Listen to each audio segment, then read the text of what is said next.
Welcome back. हमने business start किया था जिसमें दो पार्ट था। फर्स्ट था इंडस्ट्री, सेकंड था कॉमर्स। हमने इंडस्ट्री पिछले वाले वीडियो में कंप्लीट कर लिया है। नेक्स्ट अभी इस वीडियो में हम कंप्लीट करने वाले हैं कॉमर्स। तो लेट अस सी कॉमर्स क्या है। Meaning: commerce is that part of business activity which is concerned with distribution of goods and services produced by industry। Commerce क्या है? कॉमर्स ऐसा पार्ट है जो किसके ऊपर कंसर्न करता है, किस पे फोकस करता है? Distribution of goods and services. मतलब सामान जो है उसको एक जगह से दूसरे जगह तक पहुंचाने का काम करता है। प्रोड्यूस कौन करता है उसको? इंडस्ट्री। लेकिन डिस्ट्रीब्यूट कौन करता है? Commerce. It includes all those activities which are essential for maintaining a free and uninterrupted flow of goods. Commerce bridges the gap between producers and consumers by exchange of goods and services for money or money's worth. Commerce is further divided into trade and auxiliaries to trade. तो commerce क्या करता है? Commerce जो है वो free और uninterrupted, बिना किसी रुकावट के गुड्स को एक जगह से दूसरे जगह तक पहुंचाने का काम करता है। कॉमर्स एक गैप जो है वो ब्रिज अप करता है। मतलब जैसे कि ब्रिज क्या काम करता है? एक जगह से लेके दूसरे जगह तक जो है वो रोड फॉर्म करता है। जैसे नदी के ये साइड से वो साइड पे जाना है तो हमको ब्रिज जो है वो बनाना पड़ता है, तो उससे क्या होता है? गैप जो है हमारा वो कवर अप होता है। वैसे ही कॉमर्स भी करता है। कॉमर्स क्या करता है? प्रोड्यूसर जो है जो गुड्स बनाता है और हम जो हैं कस्टमर्स, कंज्यूमर्स जो गुड्स यूज़ करते हैं, हमारे और प्रोड्यूसर के बीच का जो गैप है वो कौन ब्रिज अप करता है? गैप को फिल कौन करता है? कॉमर्स। ठीक है, वो क्या कर रहा है? गुड्स को हम तक पहुंचाने का काम कर रहा है। ठीक है, सर्विस प्रोवाइड कर रहा है। बट वो कैसे पहुंचाता है? थ्रू मनी और मनीज़ वर्थ, पैसों के लिए। मतलब हम सामान खरीदते हैं पैसे देकर, या फिर पैसे की जितनी ही इक्वली इम्पॉर्टेंट चीज़ देकर हम गुड्स परचेज करते हैं। राइट। कॉमर्स जो है वो आगे फर्दर किस में डिवाइड हुआ है? ट्रेड में और ऑक्सिलरीज टू ट्रेड। ट्रेड क्या है? Buying and selling of goods and services. और ऑक्सिलरी टू ट्रेड क्या है? तो ऑक्सिलरी मतलब हेल्प। ट्रेड करने के लिए जो भी चीज़ों की हेल्प लगेगी, क्योंकि ट्रेड बाइंग एंड सेलिंग ऐसे ही नहीं होगा। कोई ना कोई चीज़, कोई ना कोई लोग ट्रेड करने में हेल्प करते हैं, तो उसको बोलते हैं ऑक्सिलरी टू ट्रेड। तो लेट अस सी फर्स्ट क्या है? ट्रेड देखते हैं। Trade denotes buying and selling of goods and services. Trade क्या है? Obviously simple and short, buying and selling of goods and services. Goods और सर्विसेज को खरीदना और बेचना। Trade is an exchange of goods and services with money's और money's worth. Goods are made available to customer in different markets. Trade क्या है? Exchange of goods and services. पैसे देकर सामान खरीदा या बेचा जा सकता है। ठीक है, और जो गुड्स हैं वो कस्टमर्स तक पहुंचाया जाता है अलग अलग मार्केट में। एक ही जगह मार्केट नहीं होता है, बहुत सारे मार्केट्स अवेलेबल है जहाँ पे गुड्स को पहुंचाया जाता है। Trade facilitates transfer of ownership and possession of goods and services from seller to buyer. Trade क्या करता है? ट्रांसफ़र क्या करता है? ओनरशिप और पोजेशन। ओनरशिप मतलब मालिक जो है, पहले जब गुड्स प्रोड्यूस होता है फैक्ट्री में तो उसका मालिक कौन होता है? जिसने वो सामान बनाया वो मालिक है। और पोजेशन उसका ही हकदार है वो। ठीक है, क्योंकि गुड्स उसके पास है, अभी तक उस सामान के ऊपर किसका हक है? उसके मालिक का। लेकिन जब गुड्स हम बेचते हैं तो गुड्स का मालिक कौन हो जाता है? जिसने वो गुड्स खरीदा है। और हकदार भी कौन हो जाता है? जिसके पास वो सामान है। तो ट्रेड क्या करता है? ट्रेड ट्रांसफ़र करता है किसको? ओनरशिप को और पोजेशन को। कहाँ से कहाँ तक? सेलर से बायर तक। ठीक है, आई होप आपको ये समझा होगा। नेक्स्ट क्या है? ट्रेड जो है वो फर्दर किस में हम क्लासीफाई करते हैं? पहला है होम ट्रेड, जिसको इंटरनल ट्रेड भी कहा गया है। देखते हैं होम ट्रेड क्या है और इंटरनल ट्रेड क्या है। तो in this trade buying and selling of goods and services takes place within a geographical boundaries of a country. It is conducted with local currency for the exchange of goods and services. Home trade या internal trade, internal बोलते हैं ना, इन मतलब हमारे country के अंदर जो trade होता है, हमारे खुद के कंट्री, जैसे अगर ट्रेड इंडिया में हो रहा है सिर्फ, तो इंडिया के बाउंड्रीज़ के अंदर ही ट्रेड होगा, उसको बोलते हैं इंटरनल ट्रेड या फिर होम ट्रेड।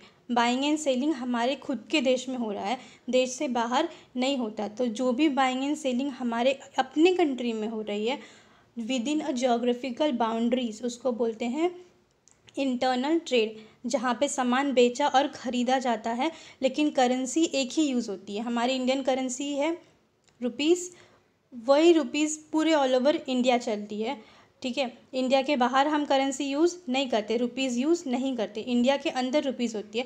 तो इंडिया में कहीं पे भी हम गुड्स को परचेज़ करेंगे या सेल करेंगे तो रुपीज़ ही यूज़ होगी। तो ऐसे ट्रेड को बोलते हैं इंटरनल ट्रेड, जहाँ पे गुड्स खरीदा या बेचा जाता है अपने खुद के ओन कंट्री में with a single local currency, ठीक है। I hope you all are getting it. Internal trade या होम ट्रेड क्या है? Goods and services that are bought and sold, purchased and sold within a home country, within its own country with a single currency, जहाँ पे सिर्फ एक ही currency use होती है, ठीक है। नेक्स्ट क्या है? ट्रेड जो है वो फर्दर डिवाइड किस में हुआ है? तो it is further divided as follows. तो होम ट्रेड और इंटरनल ट्रेड दो पार्ट्स में डिवाइड है। पहला है होलसेल ट्रेड, दूसरा है रिटेल ट्रेड। होलसेल ट्रेड क्या है? In wholesale trade goods are purchase and sold in bulk. Wholesale trade में क्या होता है? गुड्स जो है, सामान हम बहुत ज़्यादा क्वांटिटी में परचेज करते हैं और बेचते भी हैं। A wholesaler purchase in large quantity from the producer and sell in small quantities to the retailer. तो सबसे पहले होलसेलर क्या करता है? होलसेलर वो होता है जो बहुत ज़्यादा क्वांटिटी में गुड्स परचेज करता है। किससे परचेज करता है? डायरेक्टली फैक्ट्री से, जो प्रोड्यूस करता है, प्रोड्यूसर से परचेज करता है। लेकिन छोटे छोटे क्वांटिटी में किसको बेचता है? रिटेलर को। रिटेलर कौन होता है? हमारे घर के आसपास जो छोटी छोटी दुकानें होती है ना, वो होता है रिटेलर, ठीक है। उसको हम रिटेल शॉप बोलते हैं।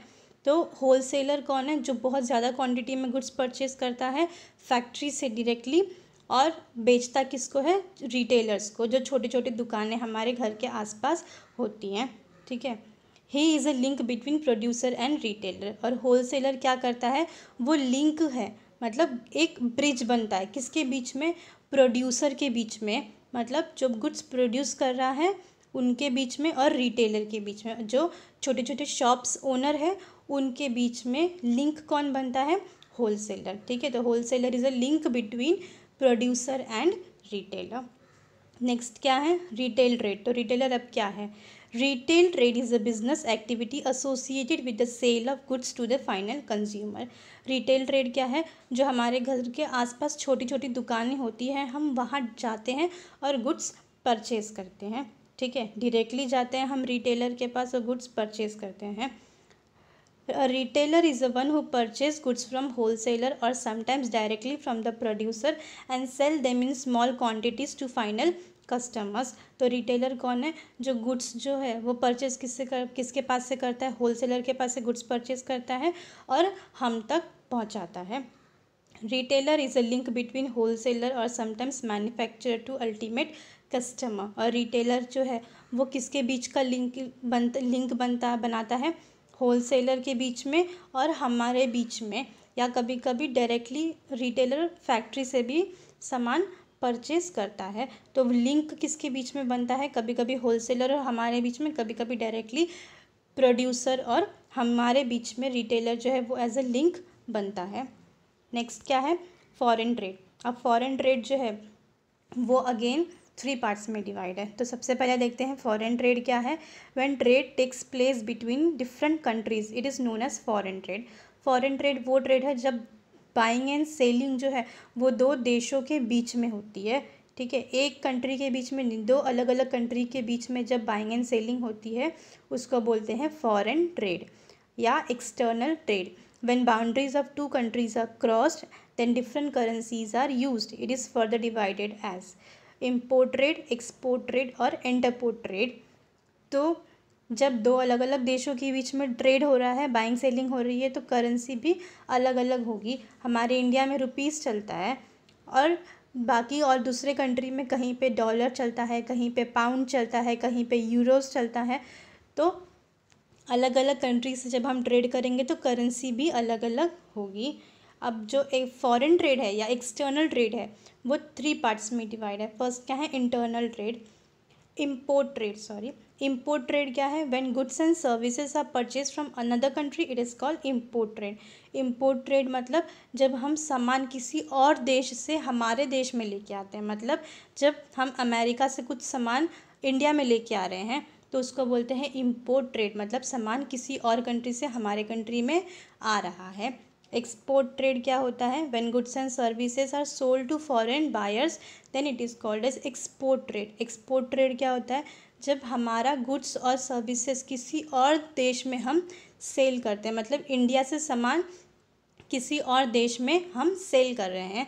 फॉर एग्जांपल इंडिया के पास क्रॉप्स बहुत ज़्यादा होता है, वेजिटेशंस बहुत ज़्यादा होता है, ठीक है, जैसे वीट, राइस, वो हम सेल किसको कर रहे हैं? फॉर एग्जांपल जापान में सेल कर रहे हैं, तो इंडिया से सामान जापान में जा रहा है, ठीक है, तो उसको बोलते हैं एक्सपोर्ट ट्रेड। अभी इंटरपोर्ट ट्रेड क्या होता है? It is a combination of import export trade. Entrepot trade जो है वो इम्पोर्ट और एक्सपोर्ट का कॉम्बिनेशन है, उसका मिक्सचर है। It involves importing the goods from one country and reselling this good to another country. ये क्या करता है? एक कंट्री से हम सामान खरीदते हैं और वही सामान किसी और कंट्री में बेचते हैं, उसको बोला जाता है entrepot trade. Indian seller importing goods from Japan and reexporting the same to Africa. जैसे इंडिया जो है, इंडियन क्या करता है? इंडिया की कंट्री एक देश से, जैसे यहाँ पे बोला है जापान से कोई सामान खरीदती है, तो वो सामान जो है वो इंडिया वाले खुद नहीं यूज़ करेंगे, वही सामान सेम जो उन्होंने जापान से ख़रीदा है वो अफ्रीका में वो सेल करेंगे, उसको बोलते हैं इंटरपोर्ट ट्रेड, जहाँ पे इंपोर्ट एक्सपोर्ट का कॉम्बिनेशन हो रहा है। I hope you all are getting. Next है ऑक्सिलरीज टू ट्रेड। तो ऑक्सिलरीज टू ट्रेड मतलब ट्रेड जब हम कर रहे हैं, बाइंग एंड सेलिंग, तो कौन कौन सी चीज़ें हेल्प करती है ट्रेड होने में, उसको बोलते हैं ऑक्सिलरीज टू ट्रेड। ऑक्सिलरी का मीनिंग ही है हेल्पिंग, हेल्प, ठीक है। All those activities that facilitate smooth flow of goods from manufacturing centres to the consumption centres are called aids to trade और ऑक्सिलरीज टू ट्रेड। तो यहाँ पे बोला है स्मूथ फ्लो ऑफ गुड्स, मतलब गुड्स एकदम आराम से पहुँचाया जा सकता है मैन्युफैक्चरिंग सेंटर, प्रोड्यूसर से लेके हम तक जब गुड्स पहुँचता है बिना किसी रुकावट के, तो कौन वो पहुँचाता है और कैसे पहुँचता है, उसको बोलते हैं एड टू ट्रेड, मतलब ट्रेड में हेल्प करने का काम किया जाता है। This activity play supportive role. ये जो एक्टिविटी है गुड्स को मैन्युफैक्चर से हम तक पहुँचाना एकदम बहुत ही इम्पॉर्टेंट और एक्टिव एक्टिविटी है, मतलब वो काम लगातार होता ही रहता है। It helps in removing hindrance which arises during the production and distribution of goods and services. Auxiliaries to trade क्या करते हैं? ऑक्सिलरीज ये क्या करते हैं? हेल्प करते हैं, मतलब जो भी प्रॉब्लम्स आती हैं प्रोड्यूसर से हम तक सामान पहुंचने में, वो सारे प्रॉब्लम्स को ये लोग निकालते हैं, सॉल्व करते हैं और सामान बिना रुकावट हम तक पहुंचता है। तो ऑक्सिलरीज टू ट्रेड क्या है? कौन कौन सी ऐसी चीज़ें हैं जो ट्रेड को करने में हेल्प करती हैं, तो वो आगे हम देखेंगे। फर्स्ट क्या है? ट्रांसपोर्ट। तो ट्रांसपोर्ट हम देखते हैं। फर्स्ट ट्रांसपोर्ट क्या है? The goods are produced at one place but they are demanded over a wide area, so goods are to be sent from different places where they are demanded. Modes of transport facilitates movement of man and material from one place to another. Transport मतलब goods को एक जगह से दूसरे जगह तक पहुंचाने का काम किया जाता है, क्योंकि बहुत बड़ी एरिया में गुड्स का डिमांड है और बहुत सामान तो फैक्ट्री में प्रोड्यूस होता है, लेकिन उसको फैक्ट्री से लेके मार्केट तक पहुंचाने का काम कौन करता है? ट्रांसपोर्ट करता है। वो एक जगह से लेके दूसरे जगह तक गुड्स को भी पहुंचाता है और वर्कर्स को भी पहुंचाता है। नेक्स्ट क्या है? Where housing. वेयर हाउसिंग क्या है? There is a gap between production and consumption. जब हम कुछ सामान बनाते हैं तो उसके बीच में गैप होता है, मतलब सामान बनता है और हम तक पहुंचने के बीच में थोड़ा टाइम लगता है। ऐसा नहीं है ना कि आज सामान फैक्ट्री में बना और तुरंत हम तक आज ही के आज पहुंच गया, नहीं ना, टाइम लगता है, काफ़ी दूर होता है। कुछ सब फैक्ट्री गुजरात में होती है, कुछ साउथ में होती है, तो साउथ से सामान महाराष्ट्र में आने में टाइम लगता है, ठीक है। तो वो रखा कहाँ जाता है? तो वो वेयर हाउस में रखते हैं। Certain goods are produce throughout the year but consume only in a particular part of a year and vice versa. कुछ ऐसे सामान होते हैं जो पूरे साल भर हम बनाते हैं, लेकिन उसको यूज़ खाली कभी महीने में कुछ ही समय करते हैं। और कुछ ऐसा सामान होता है जो साल भर तक प्रोड्यूस होता है और साल भर यूज़ भी होता है, जैसे रेन कोट हो गया, अम्ब्रेला हो गया। ये इसका जो है फैक्ट्री में वो पूरे साल बनता है, लेकिन क्या हम लोग रेन कोट, अम्ब्रेलास, स्वेटर्स जो है ये पूरे साल तो यूज़ नहीं करते। ये तभी ही बारिश के टाइम पे रेन कोट और अम्ब्रेलाज यूज़ होते हैं और ठंडी के टाइम पे स्वेटर्स यूज़ होते हैं, बट इसका प्रोडक्शन तो पूरे साल भर चलता है, तो शॉप में हमेशा अवेलेबल नहीं होता, तो कहीं ना कहीं इसको स्टोर करके रखना पड़ता है। ठीक है, तो वो स्टोरेज क्या है? Warehousing. In the era of mass production storage is indispensable. तो जहाँ पे आज का जो एरा है, मतलब आज का जो टाइम है, वहाँ बहुत ज़्यादा प्रोडक्शन होता है, तो इसके लिए स्टोरेज मतलब सामान को रखना, स्टोर करके रखना बहुत ही नेसेसरी है। इनडिस्पेंसिबल मतलब बहुत ही ज़रूरी है। The goods should be stored carefully from the time they are produced till the time they are sold. Special arrangement must be made to prevent the loss and damage. ठीक है, तो goods जो है उसको अच्छी तरीके से संभाल के स्टोर करके रखना बहुत ज़रूरी है ताकि वो ख़राब या डैमेज नहीं हो। Warehouses are also called godowns. तो वेयर हाउसेज जो हैं उनको हम आम भाषा में, सिंपल लैंग्वेज में क्या बोलते हैं?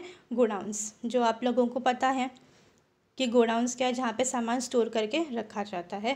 Prices is maintain at a reasonable level and they are continuously supplied of goods and services. Price maintain करके रखा जाता है, जो जैसे जैसे डिमांड होगी वेयर हाउस से सामान निकाल के कस्टमर्स तक पहुँचाया जाता है बिना किसी रुकावट के। ठीक है, नेक्स्ट क्या है? Insurance. There are various risk involve in business. The goods may be destroyed while in production process और in transit due to accident और in storage due to fire और थेफ्ट। जब हम बिजनेस बोलते हैं तो रिस्क ऑब्वियसली इन्वॉल्व होता है।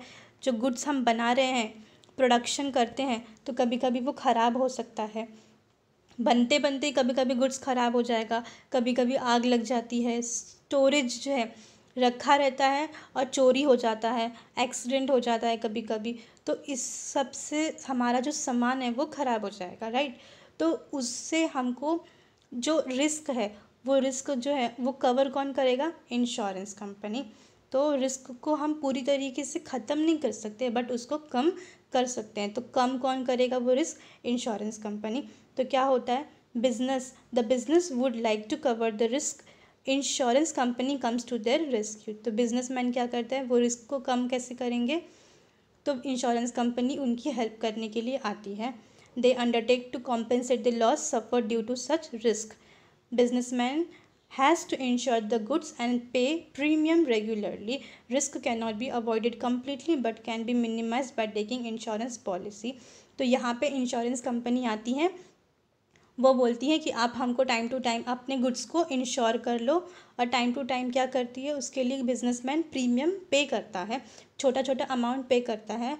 और अगर उनका गुड्स डैमेज हो गया, चोरी हो गया, आग लग गई, ख़राब हो गया, ठीक है, तो वो इंश्योरेंस कंपनी जो है कुछ पैसा उनको देगी। रिस्क जो है वो कभी भी पूरी तरीके से हम ख़त्म नहीं कर सकते, अवॉइड नहीं कर सकते, क्योंकि बिज़नेस का दूसरा नाम ही रिस्क है। But insurance company at least help करता है वो रिस्क को कम करने में। अगर सामान ख़राब हो गया पूरी तरीके से, तो उसका पूरा नहीं तो कम से कम half amount insurance company businessman को वापस देती है। नेक्स्ट क्या है? Banking. We require money to start business and to run it smoothly. Bank supply money. हमको बिजनेस चलाने के लिए पैसों की ज़रूरत पड़ती है, और पैसे हमको कहाँ से मिलेंगे? बैंक से ही मिलते हैं। Adequate funds can be obtained from bank. Bank provides loan, overdraft, cash credit etcetera to businessman. हमको पैसे चाहिए, और पैसे कौन देगा? बैंक देगा। बैंक लोन प्रोवाइड करता है, ओवरड्राफ्ट फैसिलिटीज़ प्रोवाइड करता है, क्रेडिट हमको देता है। Bank also provides many services like check, draft, debit card, credit card, online transaction, etc. It helps the trader to carry the business activities smoothly. Bank बहुत सारी services provide करता है businessman को, जैसे कि चेक हो गया, ड्राफ्ट हो गए, debit card, credit card, online transactions. और आज तो है, आजकल के मॉडर्न सिस्टम में ऑनलाइन ट्रांजेक्शन तो बहुत इम्पॉर्टेंट है। हर एक बिजनेसमैन, हर एक कॉमन इंडिविजुअल भी आज ऑनलाइन ट्रांजैक्शन करता है, और ये फैसिलिटी कौन प्रोवाइड करता है? Obviously banks. जो कि हेल्प करता है बिजनेस को स्मूथली कैरी आउट करने के लिए, कंडक्ट करने के लिए। नेक्स्ट क्या है? Advertising. Advertising is an effective aid in selling the goods. The producer communicate all information about goods and services to create a strong desire in customer to buy the product. Advertisement मतलब क्या होता है? सामान बनता है तो पता चलना चाहिए कस्टमर्स को कि ये सब सामान बना हुआ है, और वो कैसे मालूम पड़ेगा? जब बिजनेसमैन बताएगा कस्टमर्स को। कैसे बताएगा? Through advertisement. ठीक है, एडवर्टाइजमेंट के थ्रू वो कस्टमर्स को बताएगा कि ये सामान हमने बनाया है, कुछ नया बनाया है, और लोगों के अंदर डिज़ायर क्रिएट करेगा, वो खरीदने की इच्छा जगाएगा कि ये सामान है। एडवर्टाइजमेंट अच्छा बनाते हैं सो दैट लोग वो सामान खरीदने के लिए जाएं। It can be carried in different ways. Advertisement जो है वो अलग अलग तरीक़ों से भी हम कर सकते हैं। It can be indoor and outdoor. Communicating with people when they are in their home is called indoor advertisement. For example newspaper, radio, TV etcetera. Indoor और आउटडोर दो टाइप का एडवर्टाइजमेंट होता है। और इंडोर एडवर्टाइजमेंट क्या होता है? जब हम घर पे होते हैं तो कैसे मालूम पड़ेगा कि नया सामान बना है? ऑब्वियसली टीवी में, रेडियो में, न्यूज़पेपर में एड्स जो हैं वो प्रिंट होते हैं, टीवी पे आते हैं, तो हमको पता चलता है कि नए नए टाइप का कुछ ना कुछ सामान मार्केट में आया है। और आउटडोर कम्युनिकेशन क्या होता है? Communicating with people when they go out from their homes is called as outdoor advertising. That is posters, hoarding at prominent places, neon sign boards etcetera. क्या होता है? जब हम घर के बाहर होते हैं तो हमको कैसे मालूम पड़ेगा? बाहर तो टीवी नहीं लेकर जा सकते, राइट? लेकिन बाहर होर्डिंग्स होती है, बड़े बड़े बैनर्स लगाए जाते हैं, पोस्टर्स चिपकाया जाता है, या तो फिर बड़े बड़े नियॉन साइन लाइट्स वाले बोर्ड्स लगाए जाते हैं जिसके ऊपर वो प्रोडक्ट जो है वो प्रिंट करके लाइट्स लगाई जाती है, ताकि लोगों का ध्यान वहाँ पे जाए, अट्रैक्ट हो सके, और उनको पता चल सके कि मार्केट में ये नया प्रोडक्ट लॉन्च हुआ है। ठीक है, नेक्स्ट क्या है? Mercantile agent. Customers are scattered over a wide area, it is not possible to sell to contact the consumer. तो कस्टमर्स जो हैं, हम जैसे कस्टमर्स पूरी की पूरी कंट्री में, ऑल ओवर द वर्ल्ड फैले हुए हैं, तो सेलर जो है, मतलब जो प्रोड्यूस करता है, जो बेचता है, वो कस्टमर्स तक डायरेक्टली नहीं पहुंच सकता। तो डायरेक्टली नहीं पहुंच सकता तो बीच में कोई एक मिडलमैन होना चाहिए जो सामान कस्टमर्स तक पहुंचाए, उसको बोलते हैं mercantile agent. Mercantile agent mostly common language में बोला जाए तो मिडलमैन, जो सामान अल्टीमेट कस्टमर्स तक पहुंचाता है। This difficulty is solve by mercantile agent. They bridge the gap between the buyer and seller. Mercantile agents क्या करते हैं? जो सेलर और बायर के बीच का जो गैप है उसको कम करते हैं। और मोस्टली ये कहाँ पे होता है? Brokers, estate agent etcetera are some examples of mercantile agent. जैसे कि हम जब घर खरीदते हैं तो हमको मालूम नहीं होता है, राइट? तो उस टाइम पे ब्रोकर्स काम आते हैं। वो बताते हैं कि यहाँ पे फ्लैट अवेलेबल है, और जिसको परचेज़ करना है वो एजेंट के थ्रू या ब्रोकर के थ्रू जाके घर अपना प्रॉपर्टी खरीद सकते हैं, फ्लैट देख सकते हैं। ठीक है, नेक्स्ट क्या है? Communication. In today's world there is information explosion, the information has to be communicated. आज का जो वर्ल्ड है वो मॉडर्न वर्ल्ड है, और इन्फॉर्मेशन तो एकदम एक्सप्लोजन जैसे बॉम्ब जब ब्लास्ट होता है तो कैसे पूरा एक्सप्लोड होता है, वैसे ही इन्फॉर्मेशन का एक्सप्लोजन होता है। तो बायर्स, जो हम खरीदते हैं सामान, हम क्या सोचते हैं वो सेलर्स को भी पता होना बहुत ज़रूरी है। उसके लिए कम्युनिकेशन होना बहुत ज़रूरी है। कम्युनिकेशन मतलब बातचीत होनी बहुत ज़रूरी है। There is need of communication facilities the traders, producers and customers to exchange information with one another. तो बहुत ज़रूरी है कि जो लोग सामान बनाते हैं और जो लोग सामान खरीदते हैं उन दोनों के बीच बातचीत हो, कम्युनिकेशन हो। इसके लिए बहुत सारे अलग अलग तरीके हैं, जैसे कि cell phones, postal services, emails, ऐसे बहुत सारे अलग अलग वेज़ है जिसके थ्रू हम अपनी बात, जो सामान हम तक बेच रहा है, प्रोड्यूसर जो फैक्ट्री में प्रोड्यूस कर रहा है, उन तक बात पहुंचा सके।